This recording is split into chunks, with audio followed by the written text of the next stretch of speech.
Pada bagian ini saya akan menjelaskan tentang model terapi berbasis permainan karawitan Jawa. Model ini sudah diuji, kemudian hasilnya cukup bagus. Dari hasil itulah saya membuat model yang terdiri atas satu peserta terapi, komponen kedua proses terapi, dan komponen ketiga output. Komponen peserta terapi terdiri dari kemampuan awal. Jadi kemampuan awal ini digunakan untuk menentukan posisi atau alat musik yang akan dimainkan oleh peserta. Kemudian motivasi belajar. Nah, seberapa jauh motivasi belajar peserta terapi itu? Ada yang kuat, ada yang tidak. Kemudian kepedulian orang tua. Nah, kepedulian orang tua dimasukkan di dalam komponen subkomponen terapi ini karena anak autis itu sebagian besar peserta yang telah diuji cobakan itu tergantung pada orang tua karena mereka tidak bisa pergi latihan sendiri. Nah, kemudian yang kedua adalah komponen proses terapi. Nah, di dalam komponen proses terapi ini ada bahan terapi, jadi bahannya itu bagaimana. Ya. Jadi bahannya itu harus disesuaikan dengan keinginan anak.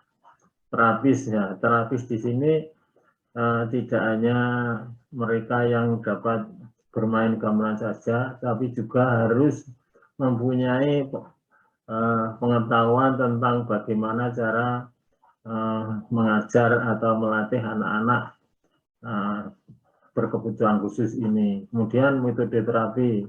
Metode terapi ini adalah mirip dengan metode terapi lainnya, yaitu menggunakan pemandu. Setiap anak itu didampingi oleh pemandu. Terus kemudian yang selanjutnya adalah media terapi. Media di sini yang dimaksudkan adalah gamelannya. Jadi gamelannya itu harus bagaimana itu supaya anak itu tertarik kepada gamelan itu. Ya.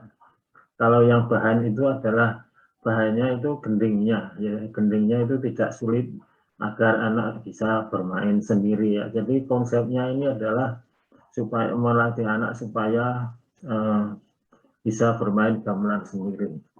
Nah, terus kemudian komponen output itu dari interaksi sosial, komunikasi, perilaku, emosi sosial, dan suasana hati. Jadi nanti setelah diberi latihan itu dilihat apakah ada perubahan interaksi sosialnya, komunikasinya, perilakunya, emosi sosialnya, dan suasana hatinya. Nah, ini adalah suatu model. Jadi untuk mengetahui apabila komponen-komponen itu, sub-sub komponen itu sesuai dengan yang diharapkan, artinya misalnya kemampuan anak itu cukup, nanti hasilnya juga insya Allah akan cukup.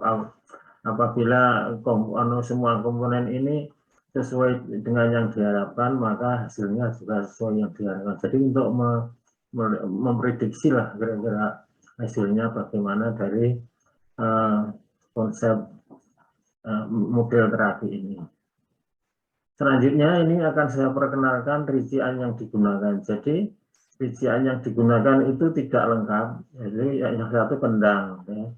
Kendang. Yang kedua adalah demung. Nah, demung di sini adalah yang jenis balungan atau jenis rincian ini, akan tetapi ukurannya besar. Ya. Demung di sini ada ini dan ini, ya. Terus kemudian adalah saron barung. Saron barung itu ini. Nah, ini kemudian yang ini, ya, yang ini. Ya. Kemudian saron penerus ini adalah yang paling kecil dari tiga ini, yang paling besar ini, yang sedang ini, yang paling kecil ini ya. Nah, terus kemudian ketuk, ini ketuk. Nah, ketuk. Terus kemudian kenong. Nah, ini kenong. Terus kemudian kempul. Nah, ini kempul.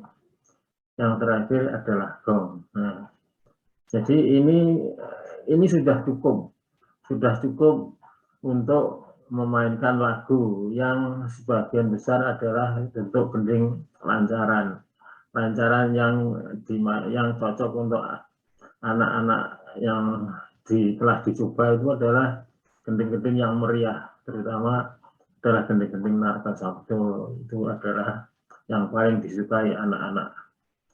Terus kemudian gending yang digunakan, jadi sebelum nanti anak-anak memainkan gending lancaran yang sudah saya sebutkan tadi, gending yang pertama digunakan itu adalah gending gangsaran. Nah, jadi gending gangsaran itu bentuknya kayak gini, ya, kayak gini ini. Wah, ini maaf tidak kelihatan tandanya, nanti akan kelihatan. Jadi gending gangsaran itu adalah ini.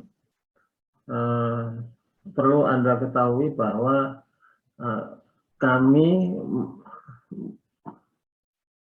cara menulisnya itu adalah begini. Jadi masing-masing dibagi menjadi empat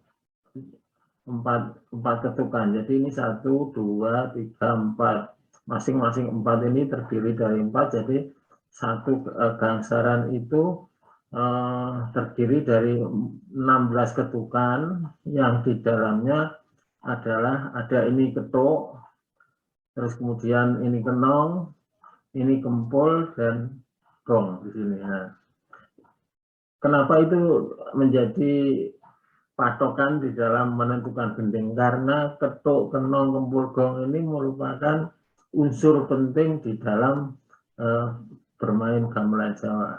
Nah, jadi misalnya saja ini gending gangsaran itu, ini hanya menggunakan satu nada, yaitu ro, ro, ro, ro, ro gitu.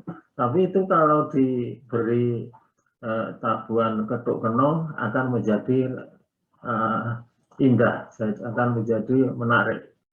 Kalau hanya balungan saja, yang ini saja adalah kurang menarik. Nah, bagaimana gending-gending ini cara menabuhnya? Kendangnya bagaimana, balungannya bagaimana, ketuk kenongnya bagaimana. Nah, secara teori bahwa kendang yang akan digunakan ini nanti adalah kendangan lancaran. Yaitu kendangan lancaran itu yang digunakan adalah ini kendangan yang paling baku, Jadi terdiri dari tung tung tung tung tung dah tung tung tung dah tung tung tung dah tung tung dan seterusnya gitu. Nah, kemudian yang balungan, saron, dan demung itu ditabuh sesuai dengan notasinya. Jadi ini ro ro ro ro ro ro ro gitu. Demung dan saron barung. Nah, terus kemudian untuk saron penerus itu 2 kali lipat dari balungan tadi. Jadi kalau tadi mukulnya jarang-jarang, tapi ini adalah saron penerus cepat. Ro ro ro ro ro ro ro ro ro ro ro ro gitu ya. Jadi kira-kira ini masing-masing ketukan ini setengah detik ya. Terus kemudian ketuk. Ketuk itu ditabuh di bagian sini ya, bagian ketukan ganjil, ganjil. Ya. Terus kemudian untuk kenong itu ditabuh pada ketukan ke-4, ke-8, ke-12, dan 16. Nadanya mengikuti, nadanya hanya satu saja, hanya ro saja. Kemudian kempul ditabuh pada ketukan ke-6, 10, dan 14. Gong ditabuh pada ketukan ke-16. Nah, mungkin Anda kalau mendengarkan penjelasan secara teoritis ini akan bingung. akan tidak bisa membayangkan apa. Nah, untuk mempermudah itu kita bisa menggunakan hitungan ya. Jadi menggunakan hitungan itu begini. Nah, tadi kan jumlah ketukannya ada 16.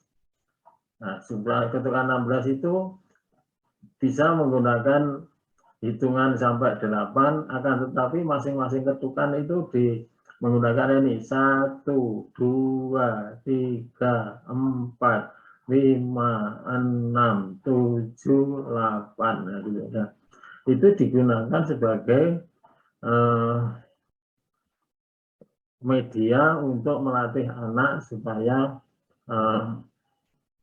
supaya bisa menabuh secara ajak, karena ajak ini penting di dalam karawitan, bahkan di dalam musik ya, itu adalah penting. Nah, dengan pedoman yang ini, maka untuk kendang itu selain ketukan ke ini pada huruf ga, ma, ja, dan ju, ini menggunakan tung. Jadi 1, 2, 3, 4, 5, 6, 7, 8. Nah, itu yang saya beri tekanan itu adalah bunyi dah.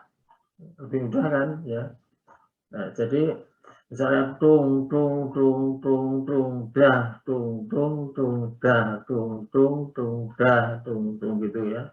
Nah, sehingga tanpa melihat dari notasi itu tadi, dengan pedoman tadi akan mudah melakukannya dengan menggunakan hitungan tadi. Ya, saya ulangi, untuk yang saya tekankan itu adalah bunyinya dah. 1, 2, 3, 4, 5, 6, 7, 8 gitu ya. Jadi pas ga, ma, ju itu adalah bunyinya dah, lainnya adalah tung. Nah, terus kemudian untuk balungan ini menggunakan adalah pada hitungan genap. Ya, kedua, keempat, keenam, 7 dan seterusnya. Nah, di sini secara mudahnya misalnya ya, 1, 2, 3, 4, 5, 6, 7, 8. Jadi pas yang saya tekankan itu memukul ada row itu tadi ya. Terus untuk balungan yang ini saran penerus ini ya. Yang ini saran penerus ini. Saran penerus. Nah, ini ya. Nah, di sini saran penerus itu setiap ketukan ya. 1, 2, 3, 4, 5, 6, 7, 8. Nah, itu ya. Sehingga dengan demikian, dengan hitungan itu tidak usah melihat notasi akan bisa. Nah, untuk ketuk adalah hitungan ganjil ya. Kalau balungan tadi hitungan genap, ini demung dan saron ya. Kalau ketuk ini hitungan ganjil. Ya, 1, 2, 3, 4, 5, 6, 7, 8, nah, gitu ya. Terus kemudian untuk kenong adalah hitungan keempat, ke-8, 12 dan 16. Nah, karena di sini menggunakan cara ini, satu ini, maka pada ketukan pada hitungan ke wa ya 2, 3,